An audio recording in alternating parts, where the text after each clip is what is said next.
Dianah nkutumiddeko nnyo maama Spice muyimbi wange bali bakumanyira manyi embwa sebo zali zimanyira Spice tajja kuyimba Dubai ya nnyoko tumbaavu fengafe biri bisamisami ebyale mwensi bibulire fa bayine sente zaffe ekyokola omwavu anyiga omwavu ayine entondo omwavu tanyiga kati gwe samisabe mbo tajja kuyimba Dubai ya nnyoko gwe miru wa Dubai oba gwe kabaka wa Dubai gwe kabaka wa UAE abavu musirikenga ko abantu abagenda mu concert be bayine sente nga yayimba mumanyira banafu omanyi social media ejjudde babbuli kati balaba bambika Spice bambika kazi katuka ine empisa kabuza abantu teri muyimbi asinga Spice empisa abuza abantu nga afukamidde tola Spice abantu bamwagala she's humble bane Spice genda bwotyo mwana muwala tolanga tukwagala Spice ali humble kati bambi bine bisiru bibuli ebya social media bambi byakalaba bambi kwaye Spice tajja kuddamu Spice tavuma abantu Spice empozi nga gwamuyikiriza ne waba abuza buli omu nze ye muyimbi gwe nakalaba abuza abantu nga afukamidde nali sitirabangako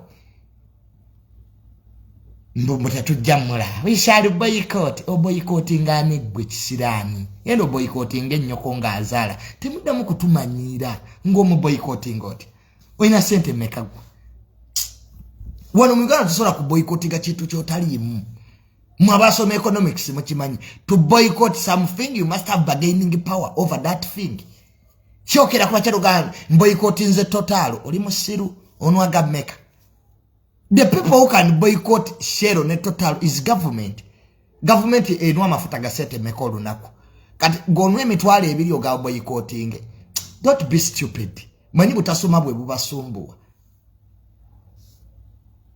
ngawa ali Spice ozo boycott ya Spice olabani ye yasigaze nyimba sirirwe jula nini mama bagamba sirire jula munso inabota walana sibye nagamba wano Bad Black ngavuma Dr. Kurusumu Bad Black teyamaze ne yetonda musiyo natulizanga abasiru nze banda tegedde domuzanyo je gugwera Bad Black abadde wagenda kitalya kino nkubulirira wano Bad Black abadde bagenda mutwale kitalya namuli ambu yadduka mu State House bamuyambe ne bagana Bad Black ne wobadde ogenda kuzunga office zonna babadde ba ku sanction nze genda ko kitalya nakwa tuvuma Kurusumu nekugamba vuma akulamu ne Kurusumu mu jemu sabi gamba oyinza muwangula Kurusumu omumanyi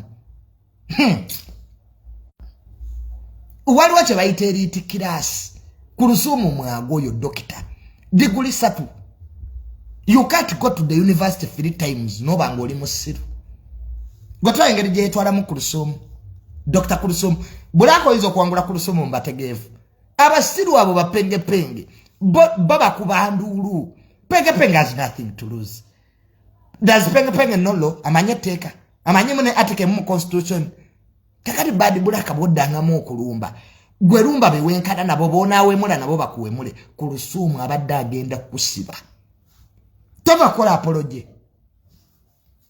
nze kasitana yanga balese mwema anti yeroya wabwe namanya wano mu Uganda waliwo lo farm ezitalemwa ngazijja papasire to put you where you belong beba mwema sibe bali misango ja mu mukuru wange Kurusumu omumanyi gwe yabera atya nemuzate emyaka ejo jonna that's ejo chokacho omanyi mwe muloza ati abantu balekana oyo Kurusumu dokita akube simu ejo twadduka mu State House Bad Black ne bikulemerera era ekyo obwagezi chokacho okola kwali kwekweka todanga mu kubanyira abantu Bad Black sigala mu line yo vumaffe abantu abamba yingire empola bayine emirandira oyo doctor izo mwepa omanyi ba professor yakola nabo research o Dr. Kurusumu to level of a PhD we siriwala babadde bagenda kusiba emyezi mukaaga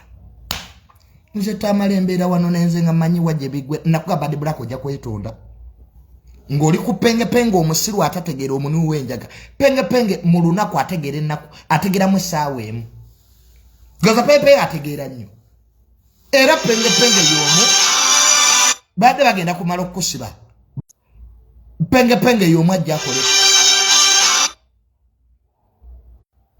akome wana akole ki akole video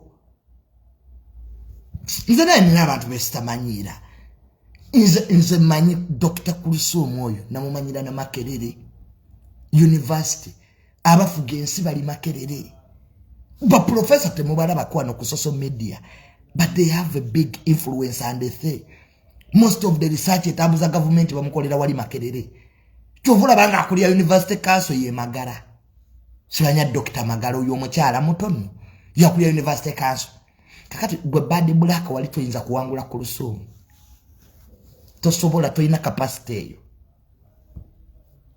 toyina Kulusumu si wa social media si wa kuwemula Kulusumu wa mateka watakula kale siga bad black gwe bad black vuma balala bano betwewemula nabo oyo Dr. Soko omujemu yali agenda kuteeka woja nze manyi abakubiranga Dr. Kulusumu amasimu abambali na mu police site budget batya cyber simanya security department bagala kosanga example abantu bategerete teka jeriri ati government gwekola to teach the public that the law is there bafuna omuntu owamanyi ne bamusiba. That's why muchogamu mukodomu wa president honorable Sam Kutesa n'abanene bayino genda ko mukomera to cool down tempers nti government echali nti president ayina capacity ekola kunguzi nenga ajina ministers were censored in Chogamu mbalagembo government bweri ni charge ababbi bamubatinga webali. So gwe bad black wali oyingiridde entalo zotamanyi wali oziyingiridde next time nga tonnaba kuwuliza bapenge abasiru listen to me call myambi ask me nze manye emizannyo gyonna we gigwera Junior nyendo yingira mu kitunga namazedde okumanya ani akirimu abantu abalwana entalo babeera beekusifu entalo zonna zolaba ku social media wali yeri mu background abaseesaamu Chovuranga full figure solo sibabana ba TikTok ne full figure tayinza kunkwatako kanze manya babirimu ba Erigon simanya bichiba balo ya ba full figure nabakubira luli I know is behind them kakati nolwecho penge bino byonna tabimanyi waliwo kibaita bigger picture nti ekintu okitululira bwoti ninga akitwale kinene nnyo n'okusinziira woolaba kati olutolo bad black ne Dr. Kulusumu waliwo parties ezalwenyigamu nenga bad black yagenda okuba victim nenkugamba ojja kumaliriza oweetonze n'otandika bad mama walabye nti mama wamulabye nti madam omusiru afiira mu firimu nze Junior nwanye entalo wali ondabyeko nga neetondo Ize manya ti penge musiru wa kutwala mukatego penge teyasoma kati agameze yasoma penge chicha amanye munsi kuwemula simanya bonamu kuba kabuyi simanya okwate mu kabuyi ebyo penge byamanyi nikati I'm a very intelligent man nkubulia constitution okuva ku article so kampaka bwegwa segera nimanya ati kati wanwe bagenda okunkwatira computer misuse because the phone is a computer. Besimu badibalanga computer. How can I misuse my own computer? like this phone is mine. Kati osibotia computer misuse. Chibanga ati gwe wangulira ne data wo. Bongama ati the audience jenina yebweru. Kati onaba pimotia. Cheteeka lya ona de monsere ko lyali alese. Amateka getu jinano mu Uganda ga defamation gapima bikolwa neona de bonsereke teka lyali alese lipima busungu you are defamed before well thinking members of society abategeevu kwanye kote zichibali sibuli mu Uganda ategeera choranga bakateekako nti okulopa defamation yino kubango ine erinnya eryokuuma kati bani abagrading erinnya lyo well of thinking members of society kwa tulina mu Uganda basiru beyongedde idiots are now many kati bad black are you defamable we defaming adda we kola ko das character assassination full figure tayinza kundo pa defamation ye defaming adda omulamuzi mukubira obutambi bunanga full figure we mula koti ekomaawo tonzina na gamba go full figure gakubawo omukubira yo bunano ga my road of justice. I want to play you the person who has reported me for defamation, Madam Nakango ngokubira omulamuzi nga now Madam Justice. Is this the justice we are looking for here? People who have defamed themselves to the bone marrow are now looking for comebacks in the intellectual world. So bad black yaula chebaita intellectualism ne localism. Bwobanga omanyira abantu bad black soko manyi omuntu ono agwa mu kirasi ki yaffe balololo oba mu intellectual class nti bwana akulopa wali abantu bogena nolopa ku police ne babayita mbu expert court ismanya mu negotiating eri abantu bo abakulopa basi yekitali anga tena mafuta ne bagateeka mu kululwa omugenzi yalalira mukagulu ye mirundi ebiri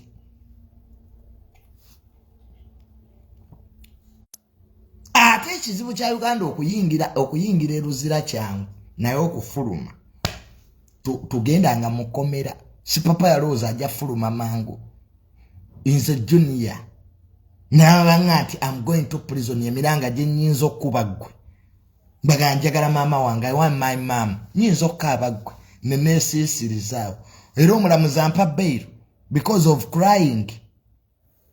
According to article the superintendent versus the first superintendent manyabalamuzi bayaye nayo bibasoma tetubitegeera gwe funayo omuntu ali mu kooti omugati omulamuzi yagusaza ati tetubimanyi tumanyemu ebintu bibiri demanded of bail. Nze junior bampa bail lwakaba nyinza okaba gwe nze ngani munkagulyawo nze ndi mutitize era buli omu akimanyi nsooka nenkubira kasuku Nemga kasuku mugana nawo mpaddeyo nenkubira bajjo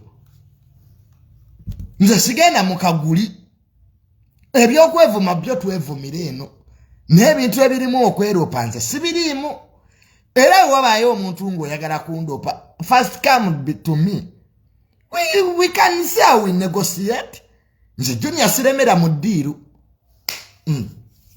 nze tamale siremera mu nsonga erimu kusiba nze nyizo gena eruzira gwegala basibe bankube nze abala muzimba manyi emisango gyabwe gya masimu ogenda okulaba omulamuzi asituse mbwagenze kufuka kumba ali ku simu ogenda okulaba omulamuzi olulimi lukyuse the first pretendant versus the second pretendant. According to subsection 2 of the Constitution, subsection A, the superintendent, the reporter, and the accuser are all the same. But a precedent was set in 1997 when Uganda was versing has been granted bail. Ngabiri byonna tetubitegedde bebalamuzi.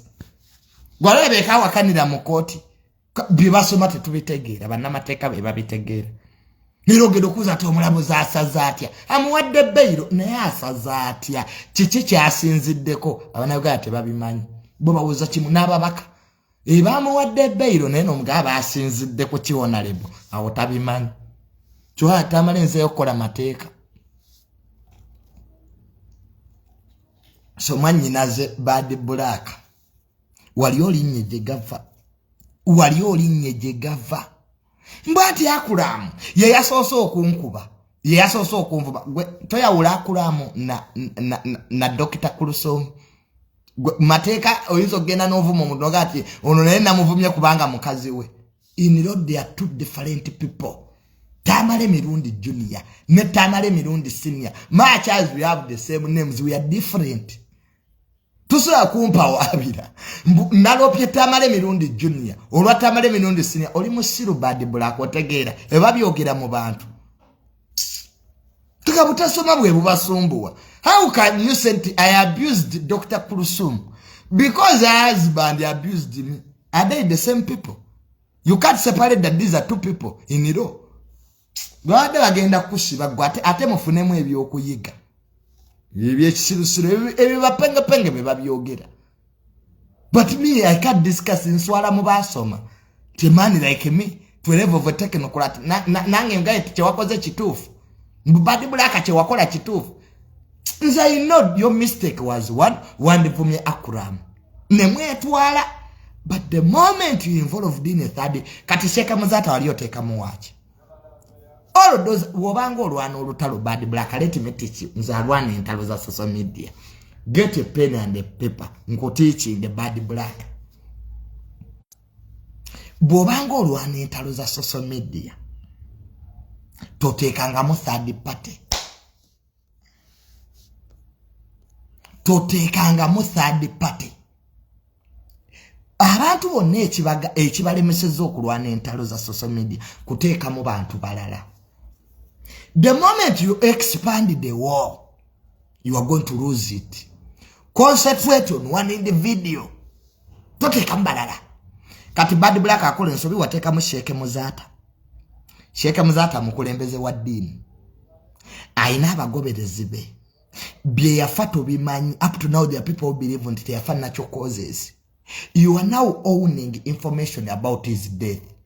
Gwe Bad Black amujja kweretera ebizibu. Omuntu akusanga akutte nga nakusse tomumanyi. Involving third parties into your wars is dangerous. Kabuli omu information yagitaputabululwe. Bino penge teyandi bigambye. Neze bigamba nga muganda wange Bad Black. Toddanga mukwogera ku Sheikh Muzata. Naddala ng'omuteeka mu bintu ebitali bya Busiraamu. Oli ali mukulembeze wa ddiini yawummula. Abasiraamu tebazannya ku bakulembeze. Obusiraamu bulina ebintu bibiri bwembeewuunyako. They respect their parents, Muslims. They respect their leaders. Ky'olaba ng'omulangira Kasimu Nakibinge asobola okugamba MP va mu kalulu n'akavaamu teyakikola. Omulangira abagoba mu bululu abasiraamu ne bakkiriza. Ekitali eno waffe mbakatuliki lubaga tetugamba byakola kati nze Tamale ndi mukatuliki siraba nko faza ze wange kumbulira byakola naye mu Buyisiraamu they respect their leaders. Kyabayogedde vuba kitwala nga kyekyo ko Busiraamu buzimbiddwa ku ki. Kakati gwe Bad Black okutta erinnya lya Sheikh wali owedde gwe ajja kukuba kati wamaliriza weetonze kyekyo ekizibu. Entalo ezimu zitwebuzengako tuba tumanyiwa gye zinaggweera. Kwa nze Junior maze ebbanga ddene ku social media kuno myaka ena kati nindaba abalwanagana nga uno bajja musiba. So nga tuneebuuza ku penge sa penge agamba ki sooka olabe Junior kyeŋŋanza ali ku ground wano ebintu ebimbimanyi ebyawoozi nze bye nakuliramu bintu bya ntalo kulwana ntalo z'abanene naye ati zirimu era n'okufa. Fighting for big people you end up dying in this. So naye nga byebyo Bad Black byebyo Kasta you apologized. Akram ne Dr. Kulusum find space in your hearts to forgive Bad Black. Tajja kukiddamu. And we move on. Ngatu mu maaso. So no story ndala general video. President 7 Jajja Tabulwa yabadde ali ku state of nation address. We yayogereddeko eri eggwanga naggulawo third session ya parliament we bagiyita. Yabadde aggulawo biki olutula lwa parliament olwokusatu mayisi bitegeera bulungi. I'm not a parliamentarian. Nenga His Excellency President Museveni yayongedde nakatiriza ku nsonga ly'ebisiyaga, etteeka ly'ebisiyaga erivuddeko kalumanwera ng'abazungu batabuse. President Museveni yayongedde okutangazaamu ku tteeka eryo erifudde etteeka lifuuse eki teka nayo lifuuse ng'amabeere g'embwa banna. President Museveni yayongedde okukatiriza naga nti homosexuality is a psychological default. Owange nabyo byatusobedde. So nenza America sibayinaako buzibu n'aba European government sijja giwagira ku tteeka lya bisiyaga lino. I have a lot to lose. I'm still a younger person. Sagala banteekeko sanctions and Americans watch me bandaba. They get interpreters okubavunulira programu zange zino. The last time when nasemba ugenda ku American embassy when nategerera nti bamanyi. So abasiyazi mu ggwanga lino oba mwasalawo otunda bubina bwammwe. I have no business with you. Namwe abatagala kutunda bubina bwammwe, protect your anuses. That's all I can say. Sibiwagira ate sibivumirira isikuba bajja kuteekako sanctions. So the Europeans and Americans mugamba mutya Biden tukukubiddeko wano kajambo Uncle Biden sibiriimu nze abanaddayo okulunda embuzi ebukedde nze siriimu basipiika bagaggawala dda nze tamali ninaki kati Abamerika banteekeko sanctions baziteekewa ku sipasiyo yange abagagga babateekeko sanctions kati abalabe bagera ku bakyale banga try after 10 years olwonzirewa mundeke mmwe temutuleetera bizibu n'abazungu. How can we antagonize our biggest partners, the Americans? We are third world country. Temusobola nakola na jirita muli ku bazungu mumanyira fere tubirimu. We can't be bogus to that extent. Omanyi mpiri simanyambu egoism mbona mwe mwagala kulaga nti muli independent of Americans. Wano musiba mugenda mu America ngate ababaka basiba mu America ngate mwafuuka basiyazi. So homosexuality alinga COVID mbwakwata bwatyo. This is people's choice. How can the state of Uganda enter into people's sex? Tube unye ebintu ebimu kati byemukola oba mukoyo okufuga. Nze I'm not supporting that war. And I said it point blank. If you want to antagonize Americans, do so. For the tubainaako buzibu. Me I have a lot to lose. I will only fight for Uganda if it is a military combat. Katinge kyatuuse Somalia. I'm behind our army. But zinentalo zemwe wakulira zino. Economy ekola bubi. We can't even collect 18% of domestic revenue. Tuina amabanja. Ebyaga tulijja bweru. You are antagonizing Americans. Kamba kubireko mu ngalo. Bweba parliament mu bizibu Uganda byonna byeyina. Ekyo kyekizibu. I clap for you, mwebale. Thank you for the egoism, for standing up for this country. We are happy. We are happy, Madam Speaker, for exercising your power. But you would have used that parliament to build hospitals. You would have used that parliament to kola kunguzi. Wandikoseza parliament eyo kutubulira babasete zengudo baliwa. Esawa zino katonga agwamu atya singa abo bakwate because that's negligence. We have a lot, Madam Speaker. We have a lot. Twanditeeseza ku mbeera y'abakozi gye bakoleramu. The minimum wage. I think that makes more sense than you being there in that chair, chairing sex orientation of people. People have decided to sleep together. Where does that concern me really? Kati juni ambera onga ningi sambisenge by'abantu. Who are you sleeping with? I think it doesn't add up. It doesn't. At the end of the day, we shall lose a lot than what we are going to gain. Because now the world is a global village. We can't operate alone. We are into multinationalism, not localism and parochialism. So I think they will have a space, the framers of NRM and the framers of this government, to really have a very wide reality talk on what we are going to lose as a country and what we are going to get out of this law. That's all I had to say. Leave the speaker to do her work. Nino Miremo Jejenyingiride, I'm a Ugandan and I'm giving my opinion. We are allowed to debate on the laws they are bringing because they're not going to work into space. The laws they are bringing, we have to debate about them. So, chotebachita obstruction of parliament. Ndimuku opinion yange nganze, you can buy it, you can leave it, because after all, I don't support anybody. I don't support the other people and I don't support. So, me, I'm in the middle ground. Junior Lutalore Ukraine, Rutusewa. Ukraine. Russia is struggling. Although there is a campaign to undermine American hegemony, America is no longer respected.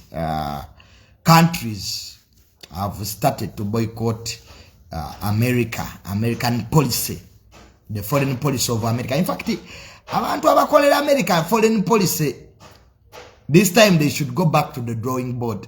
Nalabye Blinken ngali oyo foreign secretary wa America ngali Saudi Arabia. Manyi Saudi Arabia gigamu ku mawanga gabadde gazala wa America ennaku zino. So American foreign policy is weakening everywhere. Ne Europe nayo is falling with them. So the emergence of autocratic countries like China, Russia, remember kati waliwo amawanga ga Africa agabeegaseeko, including Uganda, to challenge American hegemony. America bwetetereze genda funa ebizibu bingi. America bwetetereze, that's a fact. American policy is weakening all over the globe. Tosobola kuba na mawanga nga South Africa agavuddeyo, confidently to challenge you. America yagamba mbo South Africa allegedly mbweguza Russia ebyokulwanisa. South Africa never apologized. They still stand on their two legs. They are saying, you could have put the president wa Russia agenda South Africa. Oba yagenze to attend BRICS, olukiiko lwa BRICS. Ate ICC yayisadda. Mbu Putin bamukwate president wa Russia. Amawanga chegagana. Much as they are signatories of ICC, South Africa yagana. Nega ajja kujja wano akole emirimo gyatambula agende. India yemu ku mawanga gasinga ogula amafuta ga Russia. Actually, ekyo bubadde tokimanyi. Ne India yegamba fete tubirimu tetuli mu ntalo zammwe. Era foreign gundi minister w'ensonga z'ebweru wa India yayogera kote yasikokonyera nti Europe thinks that their problem should be our problem. And Europe also thinks that our problems are not their. Inti Bulaya na America zirowooza nti ebizibu by'amawanga amalala si bizibu byabwe. Naye ebizibu byabwe birina okuwanga bizibu byabwe. That was a good quote. It shows you the attitude countries kati zezina ku America. So American foreign makers oba bakola policy ya America, they in really hard times because America is no longer respected and across the world. Techiri mu Asia woka, techiri mu Africa woka, even on their own continent, Brazil, president of Brazil byayogere nakuzi. And remember, Brazil is a member of BRICS. So binary okwetereza, they have to persuade the countries because a child in America obuzibu, they preach values bobe nyine ze batagoberera, but they impose them on other countries. Ekyo kyokka kye kyaleetera America obuzibu. They always preach what they don't do. One, balumba Iraq, nibagant waliyo weapons of massive destruction up to now. Ensizi babuuza mu America gwe wasinziira kuki okulumba Iraq angazi? Where are the weapons of massive destruction Saddam Hussein had? There was nothing. So akati n'olwekyo America countries kati zikitegedde nti bano bye batugamba bo bennyini tebakola ki tebabigoberera. So ekyo kimu interfering into other countries politics. America bakikoze nnyo ate abantu bakikoye okuyingirira sai eyingira nnyo ebyobufuzi by'amawanga amalala to influence the outcomes of elections in other countries, which other countries see it as not an alliance of equal partnership. You know, China, Chegaba is equal partnership. You talk on equal length. America wants to be the teachers. They tell you what to do. They tell you what is not right. His Excellency Kagame Chiyababuza. But which two words where other people think are teachers, others are learners? His Excellency Kagame, and the bad thing, even if you try to learn, you never be like them. So there is really, Africa is challenging American policy on a very, very, very, very big magnitude. So America inokuddayo persuading amawanga gano. America inokuddayo babuulire. America as the lead of the free world, baddeyo bababuulire babasomeseko ne ku democracy.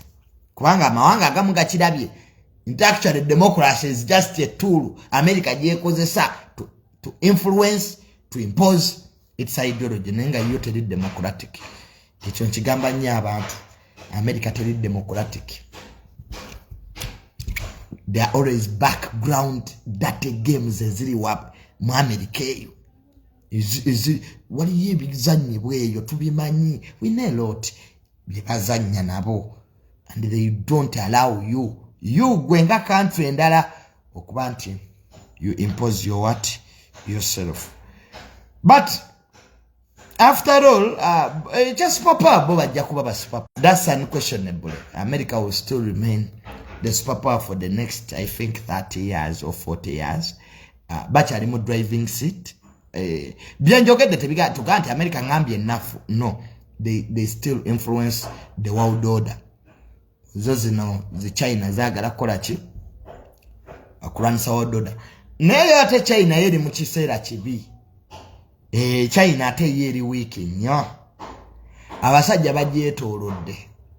In fact, wobo yagala okulaba kyenkugamba genda mu kibuga kya China ekikulu Beijing. Olinya ekizimbe ekisinga okubeera ekiwanvu mu kibuga kya China. Otunule mu Pacific. Is it Pacific? Mu Australia.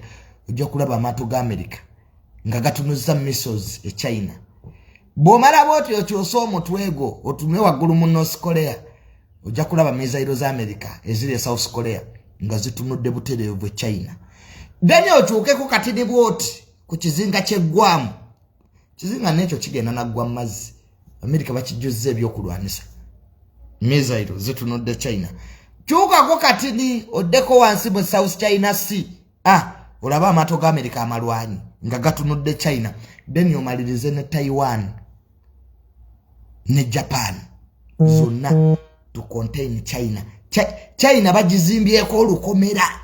America esazeeko China yonna buli ango. Tunula mu Pacific Ocean, mu Australia, amaato ga America gyegali gatunudde China. Tunula Japan, it's the same. South Korea, the same issue. Guam, ekizinga ekyo kiranye, the same. South China Sea, mu America agyefuze. So all to contain China because nali tunako bamita bata bands director wa CIA. In fact, yabadde na China recently in a secret visit. Yaged the biggest threat of American national security is China. So, baby, that's wars of superpowers, how they fight for global influence, how they fight for minerals, and how they fight for what? For survival. So, every now China is surrounded in all corners of what? Of South China Sea, Japan, South Korea, Guam, Neri, or Pacific. Remember, there is a lot discuss about. I think the intellectuals, they know what I'm talking about. So China is really in a very weak position via its security. Russia is also still struggling. Aba Ukraine batandise offensive yayo. Ukraine. Zelensky, president wa Ukraine, yatambula manga ga Bulaya nga yagala nyonyize F-16. Chebakirizo mowa. Patriotic defensive missile system ya America bagitwala de Kiev. Ekola bulungi wadde bagikuba. Waliwo gye bakuba. Kakati nekijja kibalirizibwa nti bulijjo tulina debate ya caliber cruise missiles ezidduka okusinga sound. Putin bwe yakola hypersonic missiles zino ezidduka okusinga sound yaga these are invisibles. Mbotayi system munsi yonna ezikuba Abamerika bakiprovince wrong. Patriotic defensive system ya America yakuba hypersonic missiles za Russia. So eyo debate nayo nevaawo baiza wezikubika wadde zidduka okusinga sound. Eyo debate abarasha gye bali bayina mbubine ebyokulwanisa byetukoze biri invisible bambi tebiri. America yabikuba nate n'abarasha nabo ne bakuba patriotic defense missile ya America nakyo nekitegeeza nti naye ekubwa. So omanyi olutalo lwe Ukraine lwagezesa byakulwanisa.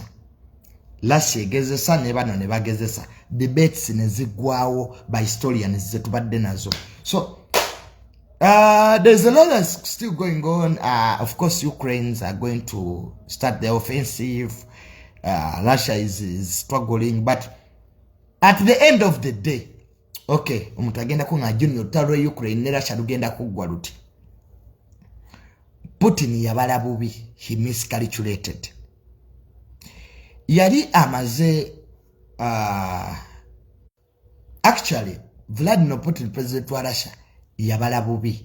One, yali amaze okudefyinga ba president ba America bana: George Bush, Barack Obama, Trump, nono Biden. Bush we yali president wa America, Putin oba Russia yalumba Georgia.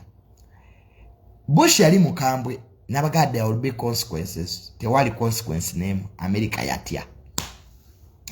Abalasha ne bafuna confidence. It actually we can do all dubious things and go away with it. Bush navako. Obama najja. Putin nalumba Crimea ngo Obama ye president. Remember Obama yali amugaye nti Putin bwokola ekintu kino there is got to be consequences.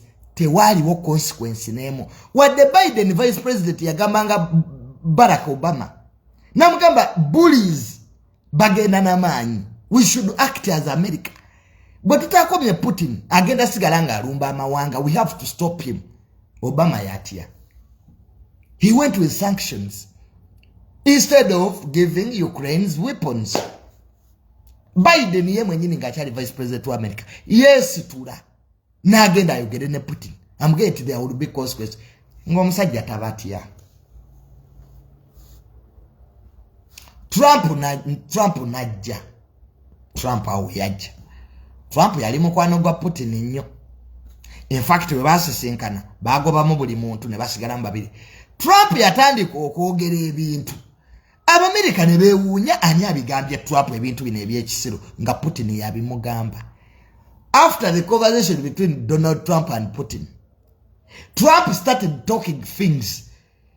Abamerika nga beewuunya waji yabijja. Nga Trump yalaga ati Russia si kyekizibu. Shigire America yeina obuzibu. Trump yatuka n'okkuba ebitongole bya America yadisinga CIA. Uyu Trump maaso ga president wa Russia. Ati bagapo Trump ono chichi. Actually omu ku America yagamba nti we had twewunyanga Trump bwe yali ayogera naye twategeera Putin yali abimugambi. Kati Trump bwe yagenda ono Biden najja. Putin yaloza Biden munafu. Mbo mubali ba president ba America abana. Yaloza nti Biden ate agenda mujooga nnyo kumbe tamanyi omusajja ali yamukowadda. So